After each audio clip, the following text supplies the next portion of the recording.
a part of me has a very sentimental like attachment to it because I've realized what his story is, and I don't think he tells it half as well as he could do on this album. I gotta come back at the narrative that he's not like a great rapper, basically. To what extent is his message essentially just, I guess, the American dream repackaged for the black community?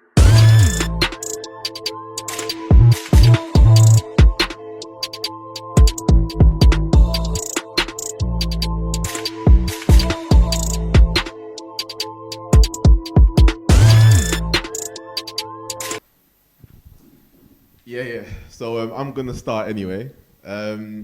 So as far as this album goes, I'm gonna give it a 4.1 out of 5. I think, like, for me, I wasn't one of those people that kind of jumped on the Nipsey bandwagon from the very beginning. I more so came more into him around the time in which he passed away. So I never really kind of followed him throughout his entire journey. So my connection with his music isn't as sentimental as maybe others is. But nonetheless, I think this is a great body of work. I think this is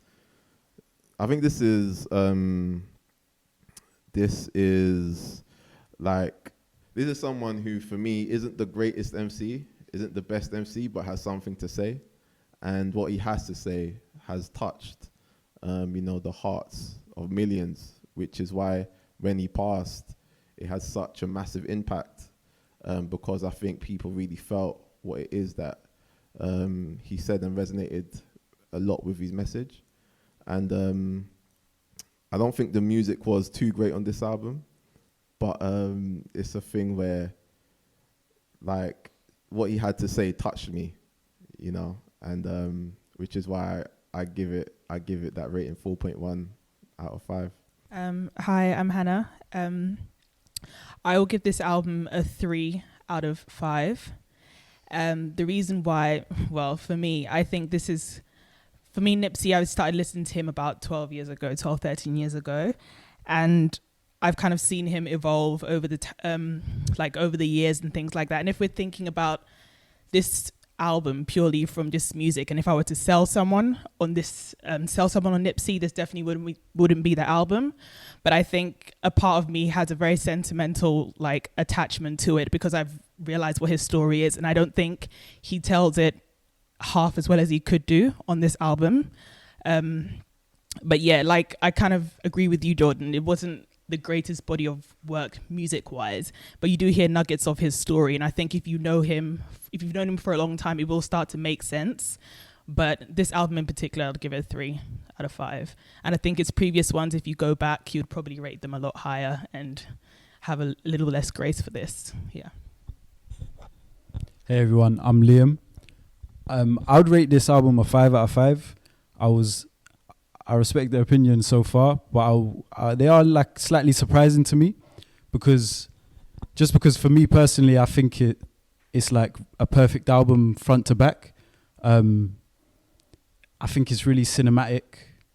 I think it caps off, like, if you've been, as you were saying, like, if you've kind of grown with this, Nipsey as an artist, his journey over a long time, like, this kind of caps off a particular point in his career, and like really, like, even like the name of the album like really cements that whole marathon concept. And at the same time, like, I think he's more underrated as a rapper. I think there's like nuggets on this album where like the rapping is really like to a high standard. Like, I'm thinking about the verses on Dedication, or like the last verse of Young Niggas as well. Like, yeah, I'm surprised by those opinions, but I'll give it a 5 out of 5 straight. And I'll be interested to hear what everyone else thinks. Sorry to disappoint you, Liam. Hi everyone, so I'm Mike. I come across Nip late 08 when he was sort of starting up, but didn't follow him. I didn't take to him at that time. For me, I was always interested in the other West Coast artists who were coming up, Kendrick, Casey and Dom Kennedy, all of them guys. Not saying I was hating on Nip. I was just saying he just wasn't my flavour. He wasn't my cup of tea. Nonetheless, this was it was an alright album. I'll give it 4 stars because he brought a lot of raw energy, I felt. That last track, what was it? The one that featured Belly and Dom Kennedy, you know. It's brilliant. Double up, yeah. It's brilliant because it shows how far Nipsey's come. And Jordan used the word evolved as an artist. No, my sister over here used the word evolved as an artist. Yeah, he's come so far that he's surpassed Dom Kennedy, which is just, shocking. But then again, Dom did fall off, I ain't gonna lie. Hello, I'm Idris. I will give this album a 5 out of 5. When I was aware of Nipsey Hussle before Victory Lap, but similar to my brother here, I wasn't really like following him on the regular. I was more aware of him for his interviews and his wisdom and his the game that he was kicking as opposed to his music per se. So when Victory Lap dropped, it was an opportunity for me to almost bask in his musicality and his discography, and then I went back to do kind of like my due diligence because I appreciated Victory Lap so much, and I felt like, similar to what Liam said, it's almost like a roundup, a milestone in his journey, and so much of the story that he shares in there are like you understand the larger picture if you go back and you listen to his previous song, like Blue Lace, for example. The fact that it's a part 2, and then you have another song in there that's part 3. So all of his previous songs, you have part 1 and 2 in there. Listening to those ones made this album so much more poignant, and the sense of celebration on this album, the sense of achievement that is imbued in it, like the fact that he is very, very boastful but still very confident and very mature, and just that wisdom that he exudes, and that literally every song is something that you can learn from him. I just can't. And then the musicality of the album as well.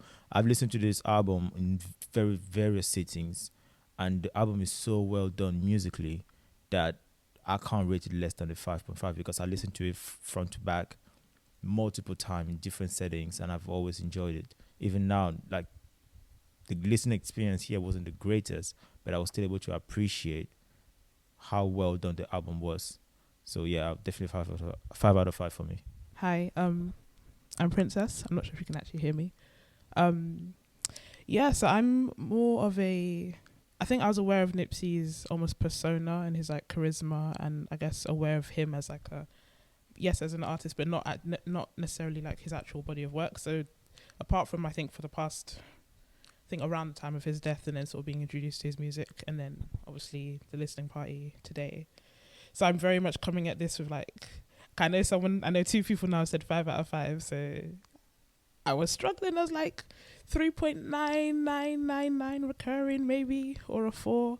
I think for me, it just comes down to, one, I'd say I rate it highly in terms of his levels of honesty, and you definitely see that being imbued in, I guess, in this album, and you can tell that it's coming from the heart, and it's coming from like a real place. It's not like when you listen to something you're like, actually this isn't real, or maybe this used to be your old life and you're not quite in the game still. So for the honesty, for the musicality as well, I think I probably err on the side of liking lyricism, liking like that element of elevated rap style. So that's probably where my bias is coming in. But yeah, I'd say 3.999 recurring or 4. But yeah. Hi guys, I'm Ant. For me, I think the album is just motivation really. I first heard of it when I used to go to a restaurant and then they closed for like a refurb, and every time I'd go past, the guy would be working in there and he'd be playing like this album, and I was just like, every time I'd go and listen to a bit more, went away and started listening to a bit more of his music, and I thought, okay, do you know what I mean? He kind of stands out a little bit, and then once you learn like once you hear him speak, then you kind of connect with him a little bit more, because he kind of shows that intelligence. And I think if you're someone who's trying to get somewhere in life, you can relate to it because you can use that as motivation. So yeah, I think for me, yeah, definitely that kind of that pulled on something. I wouldn't say where it falls down, but it took me a while to kind of get to know that. Like I'd heard of him years ago. I couldn't really say to someone, "Oh, listen to this song, you'll be so impressed." I'd probably have to say, "Listen to these 3 songs and hear the story," or listen to the the beat selection on this, or the melodies on this, or the features on this. So it's kind of hard to pick out one thing and say, right, this is what he kind of stands for in this song. You kind of have to listen to it as a body of work, or 4 or 5 songs. So yeah, I think that's pretty much it where I stand. Oh, did I give a score? I don't think you did. Yeah. So I think because of that, personally, I would say a 4, and only because I know, like, you listen to music, it's a personal thing, but if I kind of want to show someone else, it doesn't really have standout songs, which I know not everyone's trying to achieve, and I don't think he's really trying to achieve that, but just to kind of spread it a little bit more, yeah, I'd say a 4. Hi guys, thanks for having me. I'm Stefan. So I'm going to judge it on how much I enjoyed the album. No science behind it, just how much I enjoyed it. And your taste for music changes, right? Like what you want out of music changes as you grow. So when I first heard this album, what I wanted out of music was very different. I had a very shallow taste in music. And I heard it and I was like, and I'd been listening to Nip for a while, but never really taken him in deeply. So I heard the album when it first came out. I was like, have you made us wait this long for this? I wasn't connecting with it. But just life's happened. I'm in a lot more mature state. I'm on my own marathon, So I listen to it now and it really, really resonates with me. And when you know his story more, that adds so much more weight to it. If you understand the situation he had with the studio when he was producing the album, when you understand that, I think Real Big, he had that track planned from like 5 or so years before. And it's everything he overcame to get to that point. But I know some people say it's about the music itself. I think the production's brilliant. He brought in a few different people, I think some bands, I can't remember their names, but he really went to work on the production, and it shows in Blue Laces too. That is one of the most beautiful rap tracks I've ever heard. Young Niggas as well. He even consulted Diddy on Rap Niggas, just to kind of tune it up a bit. So he put a lot of effort into it, and for me, it shows in the quality of the album. So I'd give it a solid 4 out of 5. And the reason why I wouldn't give it a full 5 is because the albums that I have given a 5, I've enjoyed more than this album. But yeah, it thoroughly deserves a 4 for me. Yep, my name's Daniel. I find it hard to rate this album. I was going to be objective and say a 4.5, but I'm going to back my brother Liam and give it the 5 that I really wanted to give it. And the reason why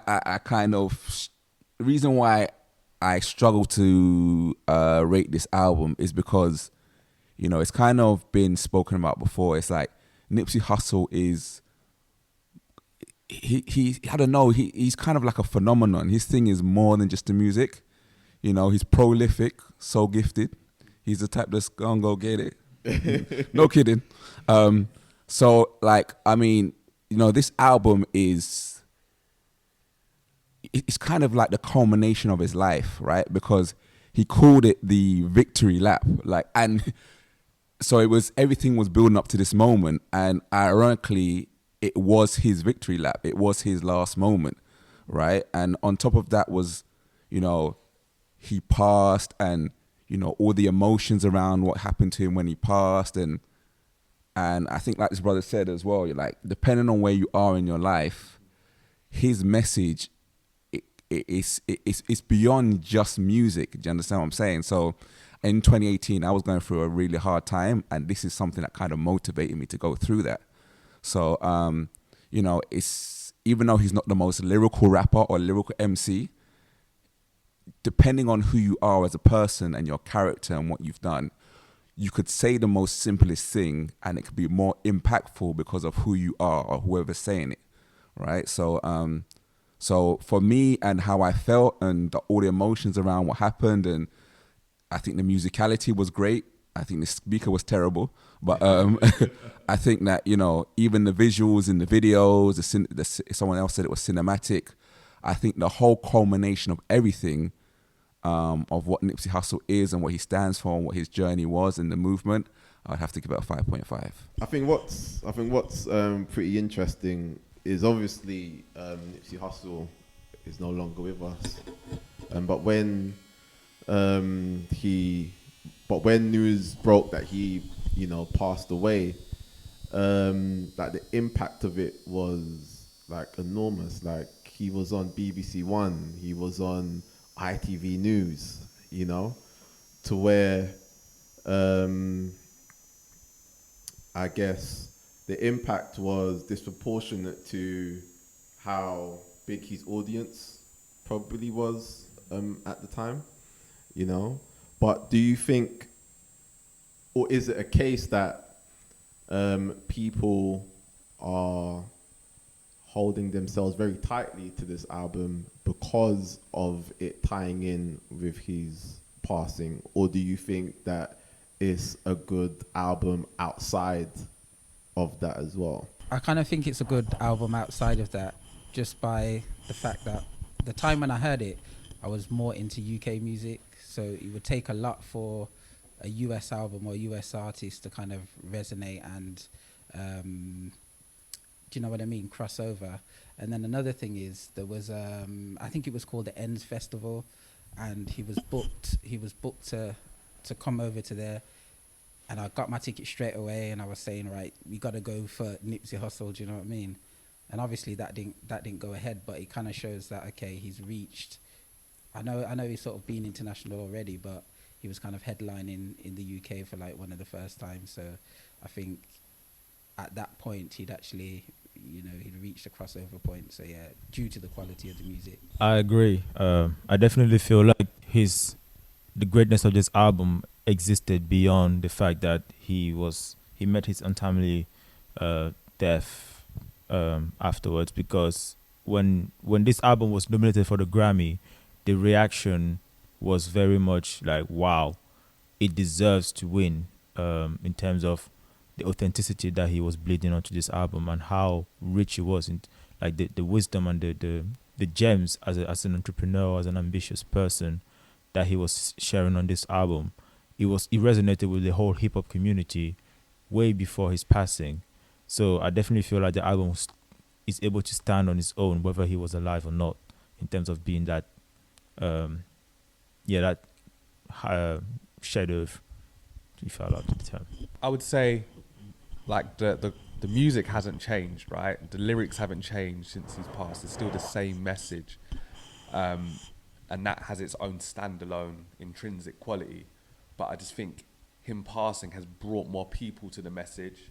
We've had a pandemic, we've had BLM, so all sorts of things have happened, and life's just been hard generally for people. So that message has been felt more.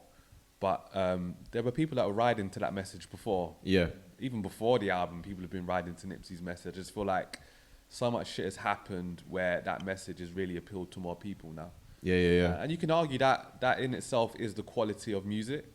Yeah. That it can appeal to people at different states of their life and different generations. I don't think you can call an album a classic overnight. You do need to give it a chance to mature. Yeah. And I think his album has matured, definitely. I think you are right with both sides of the question. I will say that this is a good album. Yeah, it definitely deserved its nomination. But I'll be honest with you, I say that because I am looking at it through the prism of, this is a great artist who has now passed on. So I want to pay special attention to this project to know what was their thought process, you know, towards the end of, like their creative thought process towards the end of their life. Yeah. That sort of thing. And we know that when an artist passes on, their work, the value of their work goes up, increases, you know. we look at their first project and then we look at their last project, you know, and we you know, compare the two, and then interest in both projects just shoots through the roof. I said this already, this is a good album, but would I pay attention to it if Nipsey was still with us? Would I still be saying that? Probably not. It's fair. It's fair. It's a great album. Great album. But is it a thing then that with time that Nipsey is going to be more known for his message than the music itself, or do you think the music itself will precede Nipsey when he's discussed? Can I just interject? When you say his message, you mean him advocating for resisting what's the word? Violence within the coming together for entrepreneurial. Do you know, very very good point actually. Like, what is Nipsey's actual message? I think his message is multifaceted, to be honest, and I think that is what is unique about Nipsey. Yeah, to my recognition, there isn't another rapper that I would say is like Nipsey in the way that he's balanced, you know, because you could say, okay, he's a gang rapper. He raps a lot about being a Crip, you know, Nip the Crip, and you know, gang life also. But he doesn't just rap about gang life. He also raps about like the coming together of, you know, Crips and Bloods and things like that. So he's got that lane. He's got also, you know, the entrepreneurial side of things, and he's also, you know, not only, let's go back to the gang thing, not only is he known as being in the gang, but also being respected in the gang and working with the gangs. And bridging them together, yeah. like the Crips and the Bloods. Yeah, exactly. And then the entrepreneurial side, he's known as an entrepreneur, and the entrepreneurial side, everybody knows his journey of, you know, selling socks and underwear till he made money to end up buying his own strip mall, and then he ended up, you know, doing so many different ventures and different things like that. So there's that facet of him. There's also like, you know, the community activist side of him. He did a lot of things in the community. He built the, you know, the technology center for the community and things like that. So there's so many different angles and levels to him.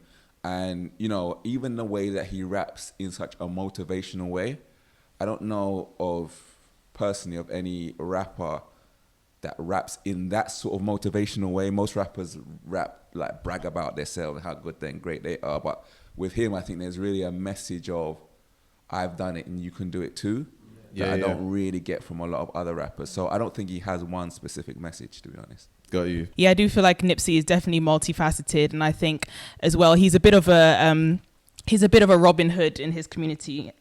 Well, just in general, I think that's why he kind of like he kind of likes to compare himself to Tupac a lot, because I think especially when he came out in an era when like LA came out with a lot of feel good rappers like Overdose, Pac Div, Dom Kennedy, Casey Veggies, and nobody was really carrying that kind of like gangster LA rap like Nipsey was at the time.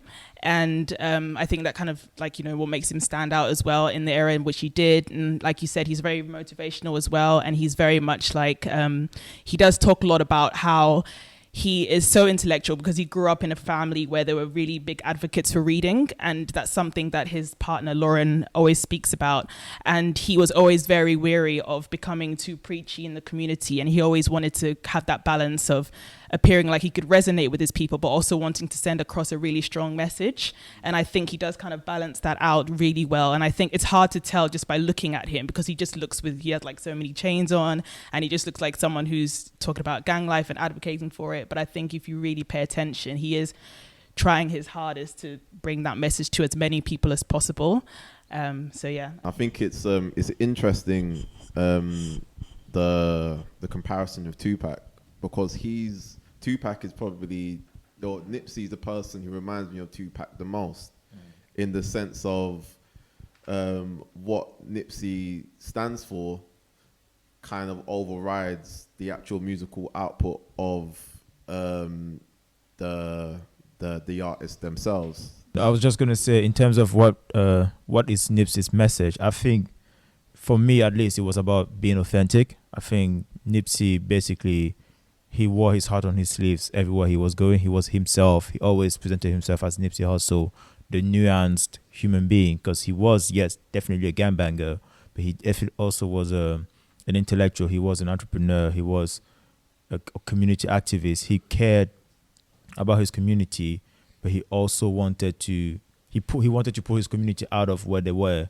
without necessarily coming across as being like a severe complex or anything like that. He was like, I'm one of you guys. I've been where you are.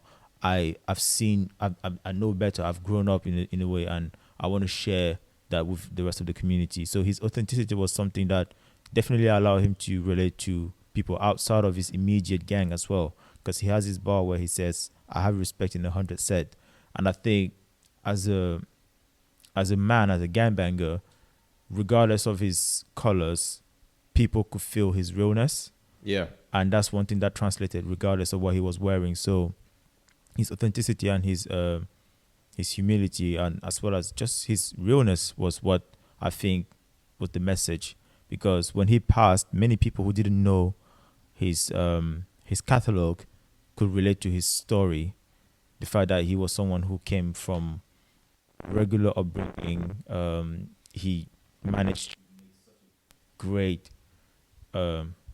accomplishment in his lifetime, and he was taken so soon because everyone was able to see the potential that he had in terms of where his life trajectory was going. Yeah. So that was very much what made everybody hurt. The fact that we could, like, of everyone else, we could see he was on the right path to success. And he was succeeding already, but so much more was to come. And that's what we were robbed of. I think he answers this question himself actually on, I think, is it Crenshaw and Slauson, where he says, I'm not a poet, I'm a poem. Yeah. You know, and music is a medium. So he's a messenger, right? And he uses music as a medium. But he's not a rapper. He just says on the track, I'm nothing like you rap niggas. Okay, so he's not boxing himself in. And we always have to remember that of Nipsey. Okay, he was a messenger, and he wasn't just a preacher. His message was himself, his behaviors. He was in the community. You could talk to Nipsey at his store. Okay, like, and that for me is his message. He was very much a man centered in his community, giving back to his community. I don't really feel the Tupac comparison, and I know he's done that comparison himself. I think he was, this might be controversial, more authentic than Tupac. I feel like Tupac played a position, put on a persona. Nipsey was really more about authentic. that life. Yeah. But yeah, I just think he's a messenger. I think let's not get too caught up on him being a rapper. I know we're here to obviously critique his music, but just understand that music is a medium for what he's trying to do. And we have to take that into account when we're observing his music. So you're saying that we need to set like a different criteria for him as we would for maybe like a Kendrick, a J. Cole, or I think they're messengers to an extent as well. But I think when we kind of talk about these MCs, we're also talking about their technical kind of capacity as well. Something which a conversation which Nipsey doesn't really stray too much in. Yeah, no, I take that point. Yeah, you're right. Yeah, because he's doing something different. Although Kendrick and J. Cole would probably say we're trying to deliver a message as well. I don't know. How do you guys feel about judging him on a different standard? Sorry, I'm taking over. Yeah, go do your thing. So I kind of think tonight could have just been called Nipsey Hussle. He didn't have to be Victory Lap, because if I look at it and since I've gone back and I've looked at his work, like I listened to what is it? The first Blue Laces? Not the first Blue Laces. I think it was the first Blue Laces, but I actually thought it was better than the second one. I don't know. No, it's not Blue Laces, then it's one of them where the first one's better than the second. Yeah.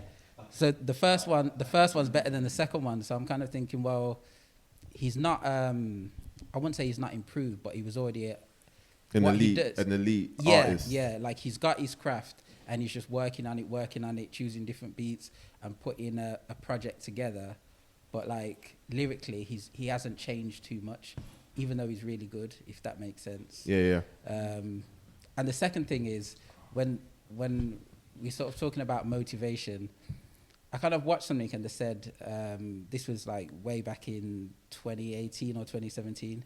They said, it's probably 2017. They said he's the West Coast Meek Mill.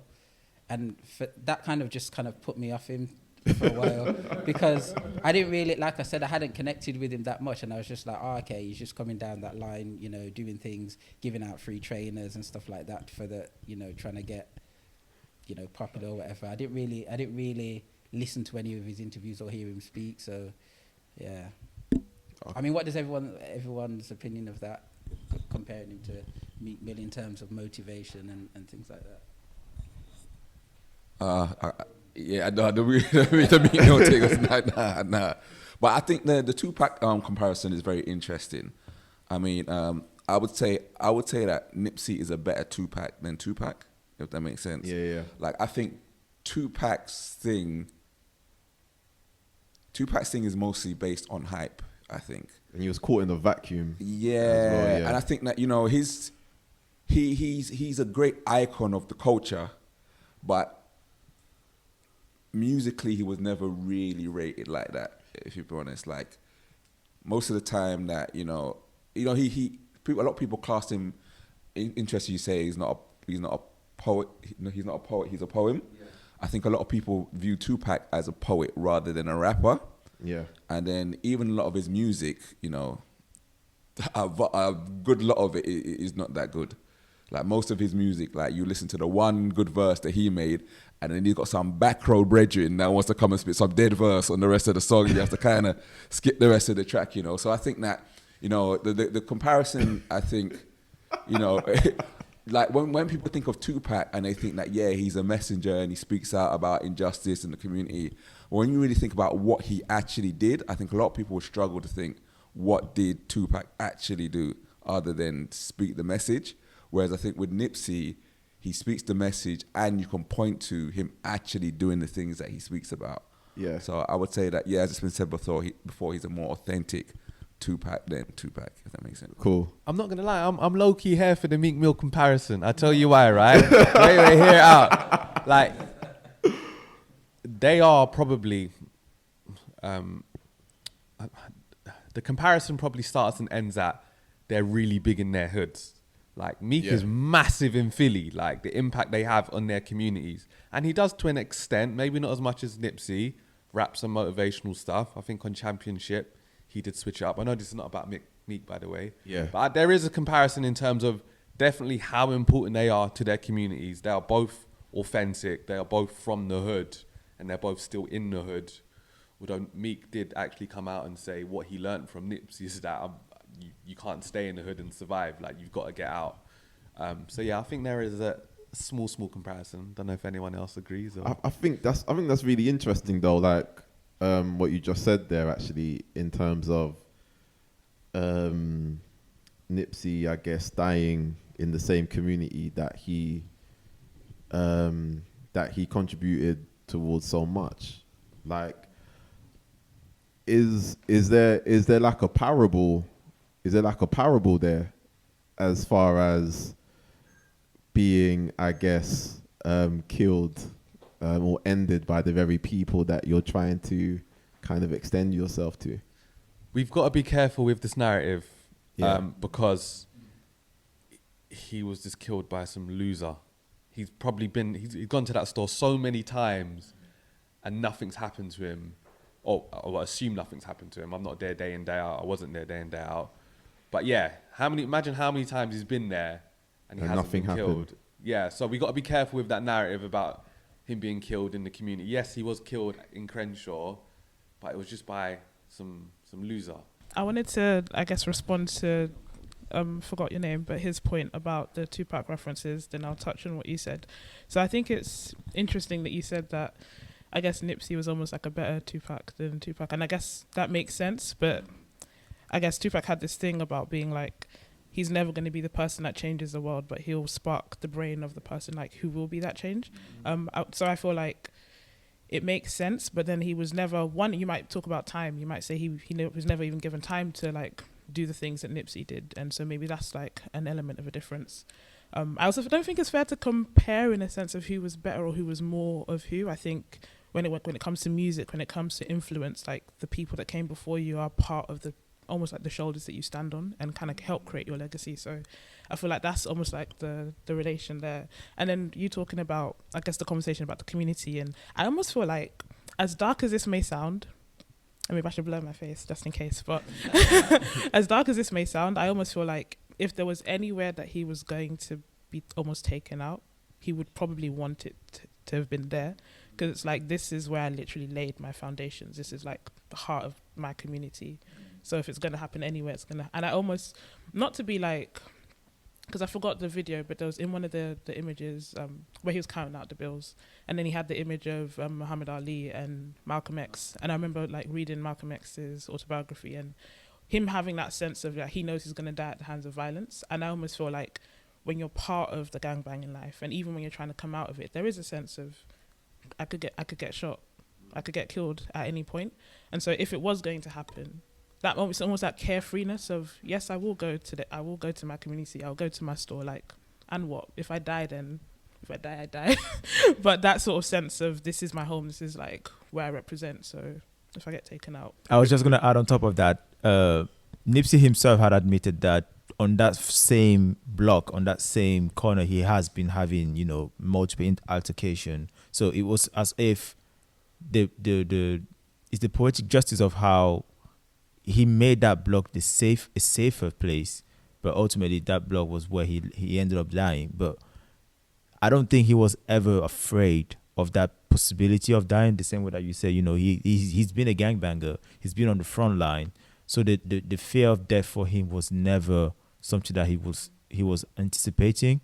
And so I think, yeah, him dying there is a sad poetic justice in a sense, because I probably feel like 10 years prior he would have died there, and he would have just been like any other person because of how dangerous that block was before. But only because he's made it safer was that more of like a surprise or a shock. I don't know what you meant by parable, exactly what you was alluding to, but I think there's an irony about, you know, as we're speaking about the comparison between Nipsey and Meek Mill, whereas the fact that, you know, Meek has moved away from his hood and his community, and, you know, I don't know how much Meek Mill contributed to his community.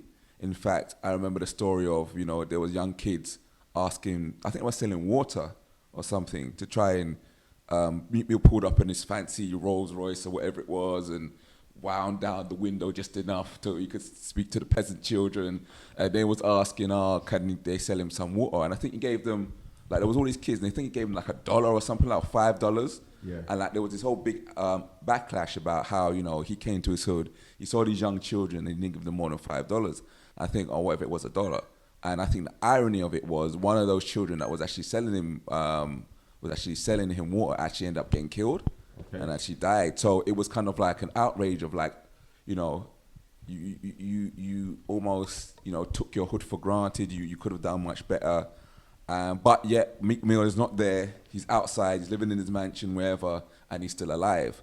Compared to Nipsey, who was the one that actually went to his community and actually helped people and ended up getting killed by it.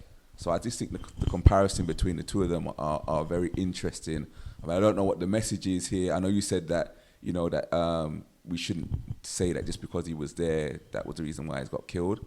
But at the same time, if he wasn't there, he wouldn't have been killed in his hood. What I was like speaking to is that, like, I think in hip hop, like a lot of artists who pass away, like a high percentage of them actually die in, you know, the hoods and all the environments in which they grew up in, right? Firstly, but secondly, it's a thing of Nipsey has obviously like has obviously been elevated in the eyes of, or the eyes and the minds of those that he's grown up with, right? So he's seen as this iconic figure in that environment, but it almost felt that he saw everyone else as the same still, or that they were on the same level, so to speak, when in fact they were worlds apart, you know. And it was more so me maybe touching upon a naivety that may have been played out on his part, as far as his true kind of position within that. Like, was he trying to do too much?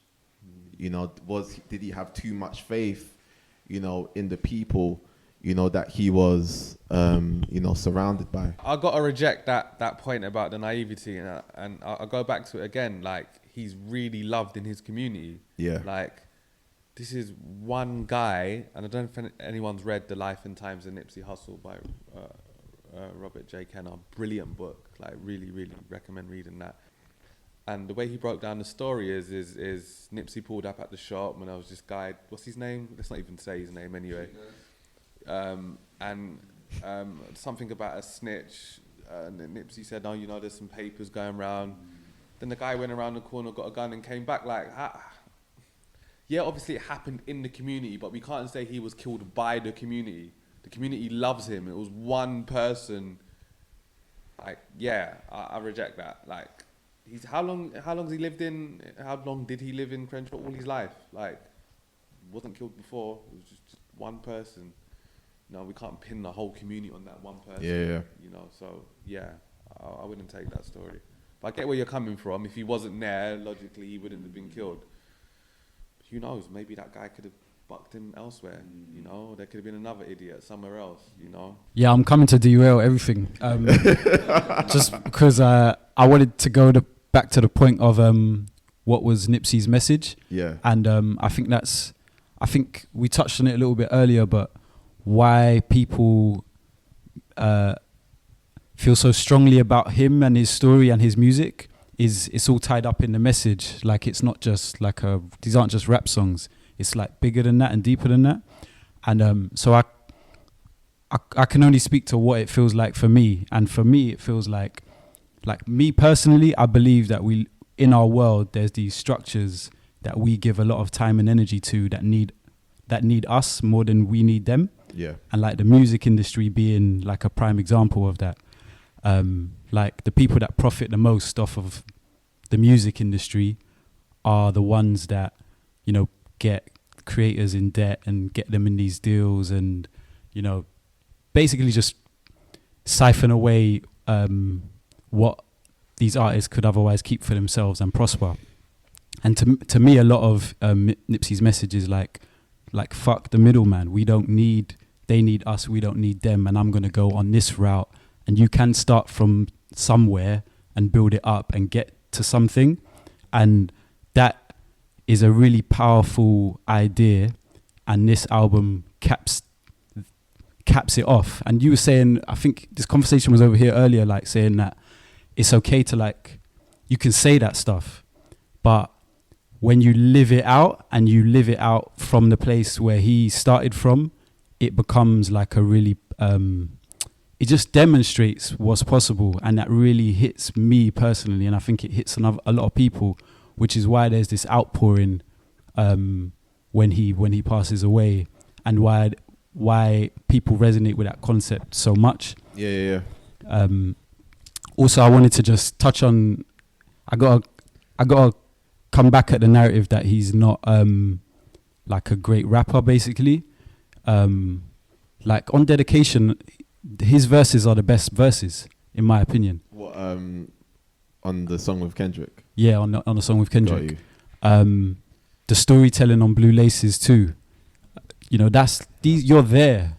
If you hear that song, you're there. Yeah, do you know what I mean? And I'm not going to go into all the other songs, but I think because he's not known, because people aren't shouting him out for his because of him being an MC primarily, that might get lost in the wash a little bit. So yeah, that's what I'd say. I don't think Nipsey is primarily a rapper. I think everything else he does is more of who he is than the actual rap. I think if he didn't rap, he would still be the same person that he is. where I think because most of these rappers are who they are because of they rap. Yeah. Yeah. I guess that's why his music comes across so authentic.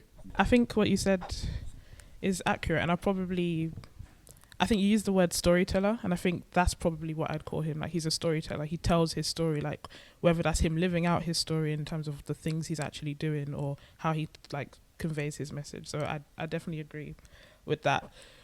So there's a point I'm going to make, and then the last one is almost like for a spanner in the works to see how you guys feel. Not devil's advocate, but a spanner in the works. So the first one would be, I think, addressing your point about him being not taken out by his community, and then obviously not by his community, by a loser. But I feel like there's a catch-22 when we talk about rappers and authenticity, or anyone in hip-hop and authenticity, because there is that element of, if you're in a community and you're surrounded by violence and you're aware of that violence and you communicate that, and that is what is part of your story, and that is what is almost part of what the people love and what builds you up. So you're almost like a person who was built up by, I guess, the circumstances of your community. When you now start making it and you're no longer suffering in the same way that the people around you are suffering, so I guess that's when that sense of distance comes in. But then to what extent do you then stop rapping about the things that your community are facing? If you're like, okay, I'm going to move out of the hood and I don't know, I want to be safer now. It's like, okay, so what story are you telling now? Because now you're removed from the things that like sort of built you up. So it's almost like you're losing that sense of authenticity, because if you now start rapping about something else, fair enough, you're authentic to that life, but you're removed from the community that made you. So it's almost like you're caught in this catch-22 of, do I stay and build here and try to change the things that I'm talking about, or do I leave and then become removed from the situation? So that's the first thing. And then throwing a spanner in the works. So we're talking about his message. We're talking about almost like pull yourself up by your bootstraps. To what extent is his message essentially just, I guess, the American dream repackaged for the black community? If it's just, okay, capitalism reforms, like Warren Buffett's story of like, I guess, having nothing and then making it and becoming a billionaire. If he had made more than millions and became a billionaire and then he became this, to what extent is that actually changing stuff for the black community? Because there's only so much capital you can build. It will always be on the backs of other people. Someone's gonna have to buy your train. I think that's a really good question. On that note, I think when you see Nipsey's and his business models and his ideas, a lot of it was very much community building and not building his worth at the expense of the community. He very much intended to kind of break the cycle of exploitation within his community, and that's why he was very invested in tech. Maybe on the larger scale, the money that tech is able to fuel or whatever, like the things that tech was to fuel is perhaps more capitalistic than the day-to-day life that he was living. But essentially, his story is very much a rag from riches story. It is an American dream story. Nevertheless, I don't think he was intending to do it on the back of the people that he was around, or he wasn't looking to exploit anybody. That's why I don't feel like his story is similar to a Warren Buffett story, where it's ultimately money over everything, or it's going to be I will disregard someone else's life just because of how much money I can get out. It's a win-win situation. Yeah, he very much opposed to just himself. Yeah, like he very much had the message of community building. We're doing this as a family. We're doing it as a unit. I'm taking everybody with me. I'm not just trying to make it by myself. Yeah. And I want everyone around me to win, which is why he made the investment within his community, which, like I said earlier, that specific part where he started his business was by far the most dangerous. But to your point, and I think that's a really good point for a few reasons. One reason is because, like, I think hip hop is very much is very much like a reflection or barometer of black culture, right? And what we find is that there's a lot of reverence placed on people who've done, really bad things in their past. If we look at some of the most iconic rappers. You know, a lot of them have origins, you know, which come from, you know, quite a negative place, whether it be drug dealing, whether it be, you know, potential homicide, so on and so forth. But then they're placed on the pedestal to then where they're kind of telling everyone else how to live their lives. Is there like an irony? Is it like an irony there? There is an irony, but I think it's more so a result of the environment that they grew up in. I don't think none of these guys are trying to come and portray themselves as perfect. I think it's almost the hope that they give to people who live similar experiences that, oh, there is a better life, and it's possible to escape the cycle of violence and drugs and everything that they see around them. So there's that aspirational aspect of it where if they see somebody who's lived the same experiences as them have a better future, it's helping them not to lose hope. Evidently, it has been coerced or co-opted before to lead people astray, but I still feel like their journey is very different from the typical capitalistic rag to riches journey, where it's everyone encouraging them to only think about themselves, being self-centered, be selfish. Whereas the stories from hip-hop, there's almost that sense of despair for the people who have to make it out because they really have no other choice. Yeah. And when they do make it out, they try to look at it from a sense of celebration. But yeah, I don't think it's the same stories. Cool. Let's go here. It's a great question. However, Nipsey's very different. So the American dream is built on exploitation. Yep. Okay, there's somebody who benefits and somebody who suffers. Okay, Nipsey is not trying to benefit at the expense of anyone else, and he's not trying to teach that to black people. He's trying to say, have your own. Stop being exploited. Stop being a part of somebody else's American dream. Stop being a slave to these labels. Have it your own way. Go direct to consumer. And he didn't just say this, he demonstrated this with his work. Like he charged P2P, what was that called again on Crenshaw? Yeah. So he was giving us a model, he was giving us game. He exposed the game and he was telling us how it works. And that wasn't so you can go away and now start exploiting other people. He's saying, look, we've been exploited. He was like a bit of a Malcolm X in that way, and that, you know, just about all money in, you know, let's build let's stop being used and abused by others and let's start building our own power base. For me, that's not the American dream. The American dream is let's exploit others. And other rappers, there are other black rappers who do pursue and repackage that American dream, because they'll come and start rapping about all sorts of rubbish just to sell their albums and kind of poison minds. That's exploitation to a large extent. But Nipsey wasn't about that. Yeah, man, I couldn't agree more with what you just said, because, and I think it's the way I would sum it up is it's not about that I make it, it's about we can make it. You get me? So, and I think it's not preachy either, because the part of it that really moves me personally is not someone telling me. The thing that really moves anybody is not someone telling them stuff. It's them doing things. Do you get me? Like, it's you see it and then you see, oh, I know him.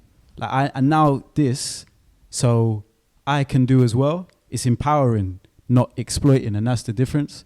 And it's hard coded into these songs, man. And if you want to go and find it, it's there.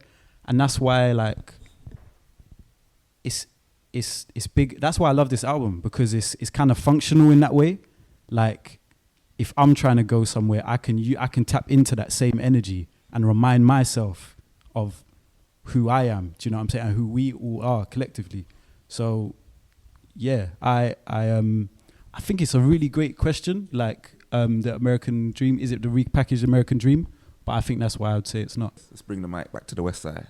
You and I know it's the best side. So I want to say that you know, you find with most rap, there's this proverbial you or proverbial other, whereas, oh, I'm better than you, nigga, and you ain't got this, nigga, and I always find that you never really have that in Nipsey's music. He never really raps as if he's rapping like he's better than somebody else or against somebody else. anytime he kind of raps in that kind of sense, it's generally a story he's telling about an incident that he's had with someone before or something along those lines. And I think that, you know, his music isn't condescending in that way. I think that's why his music is so uplifting. It's like he's rapping alongside you rather than against you a lot of the time. And that's what I find from his music, I just wanted to throw something out there because I kind of mentioned it earlier that it's more of not just one album. It's we kind of talking about his life and all his different pieces of work. My favorite song is Face the World off the Crenshaw album.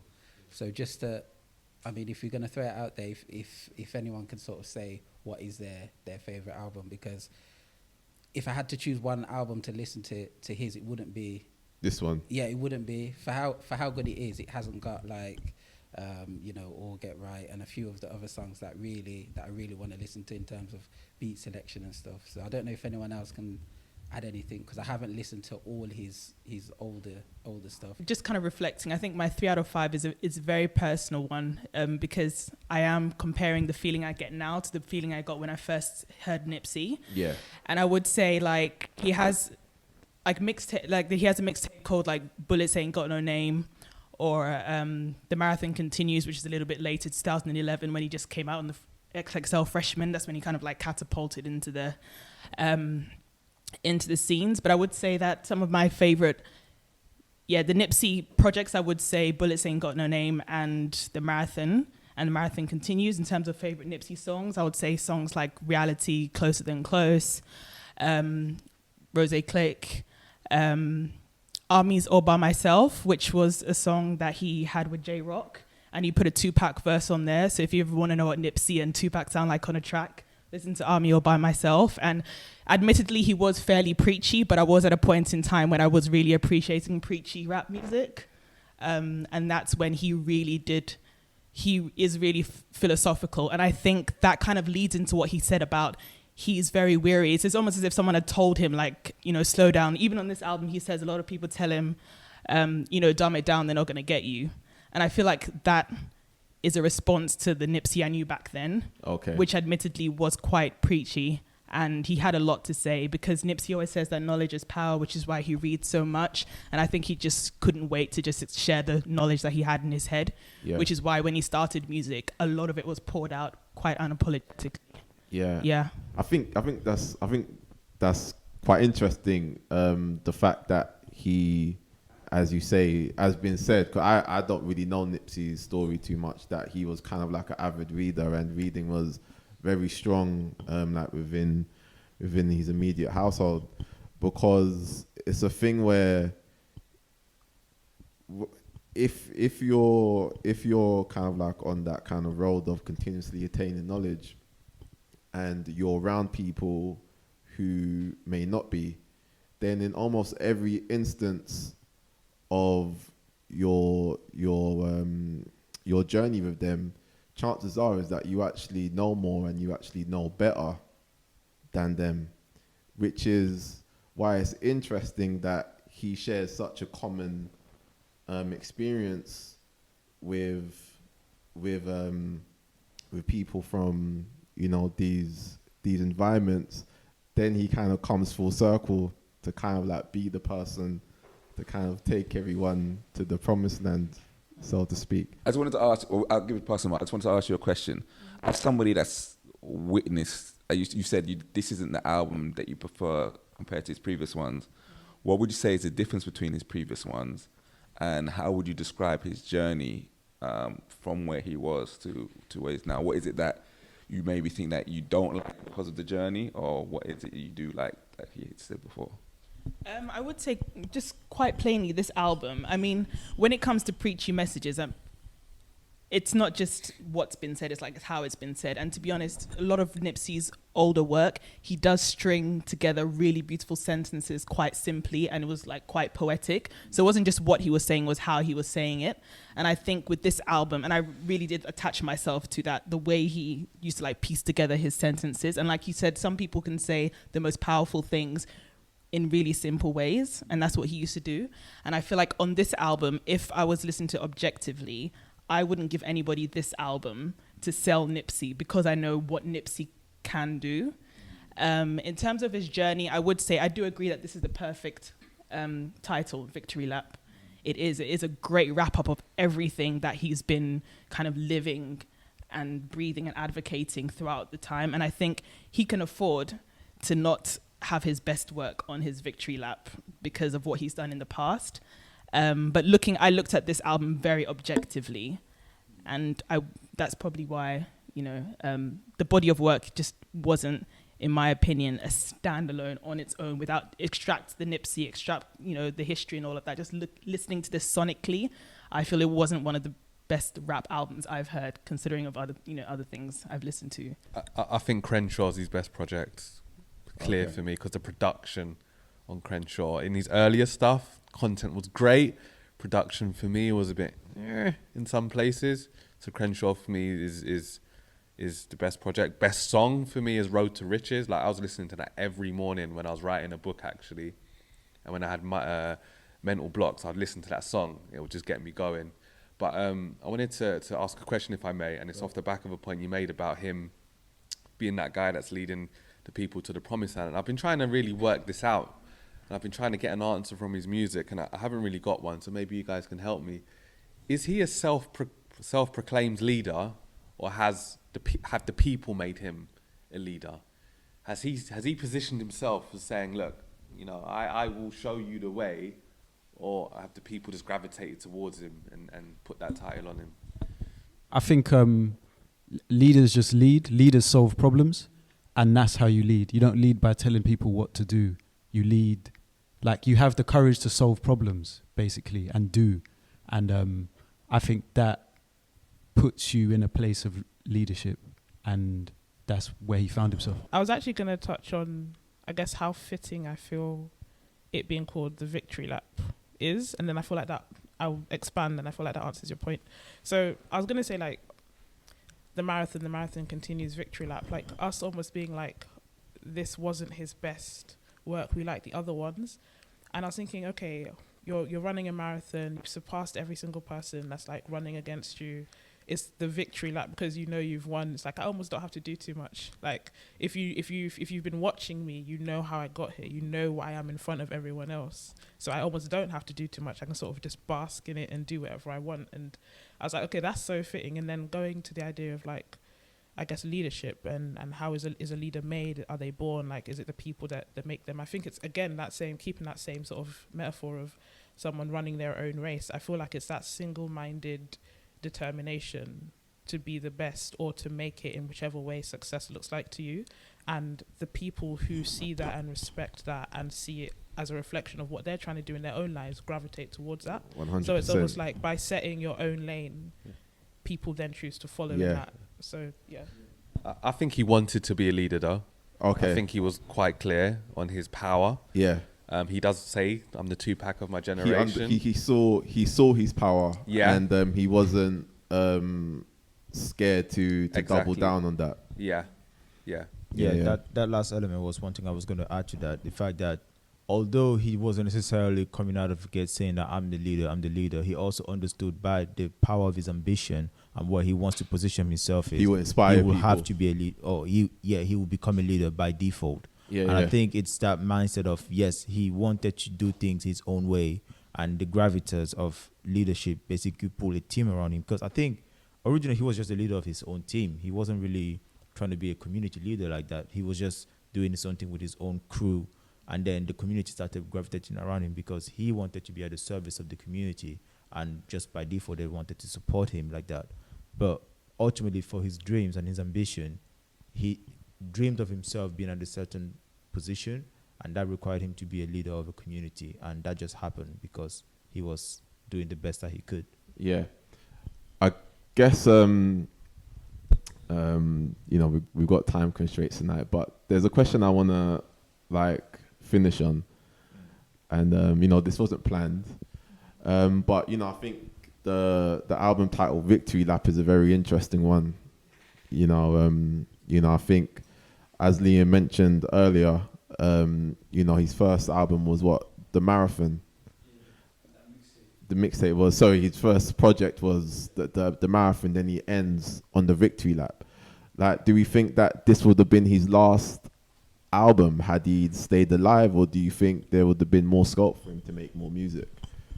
Yeah, so he was planning a couple more projects. Okay. I don't know if anyone's seen the interview with Charlemagne, and the titles he had in mind, very interestingly, is The Spook Who Sat by the Door. Has anyone read the book? Yeah. I haven't read the book, but I've heard of it. So, yeah. and Exit Strategy were the two titles he had in Okay. mind. And I think he was moving into that mode of, okay, we've done the marathon. That's my come up. That's me sort of independent, now sort of semi-independent with Atlantic. And then now you're saying, okay, we're going to break out of the industry. Exit Strategy is when you're leaving. And Spook Who Sat by the Door is a man who infiltrates an industry. So he was moving into that space now of like, okay, just rip this apart. So I think he had a couple more in him. Well, he said he had a couple more in him. Yeah. It's a shame we didn't get to hear him. And he also had a project with Meek Mill, allegedly.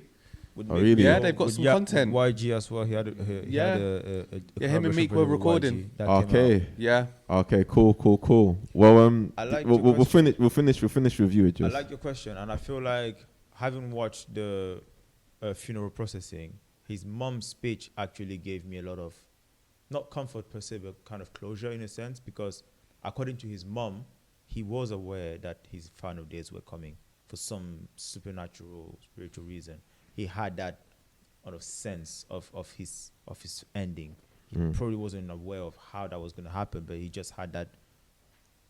I don't know how people sometimes explain it, but when people have that foreshadowing of their end days, he had that energy around him. And that's why she claims that when she found out that he had been, She wasn't mortally surprised. wounded, she wasn't surprised. She wasn't affected as much as you would expect a mother to be. So maybe he probably wasn't conscious of it, how he was planning his trajectory or how he was naming his project, but there was something that maybe the universe had already aligned a Just certain aligning for him. to depart at this specific point, which Got is you. unfortunate. But yeah, I knew about the material that he wanted to put out, and that's another reason why I was very, very pained by his passing, because I was anticipating, because he has so much more to give. Cool. Well, I think we end it there tonight. It's funny, like these discussions can just go by so fast. But yeah, I think we'll bring an end to that today. You know, I really appreciate everyone coming today, but also bringing, you know, great discussion and great energy. You know, we pride ourselves on creating a space where people can, you know, come together and really discuss, you know, the music that we kind of hold close to our hearts. But yeah, let's round it up there. And see you next time, guys. Thank you. Okay.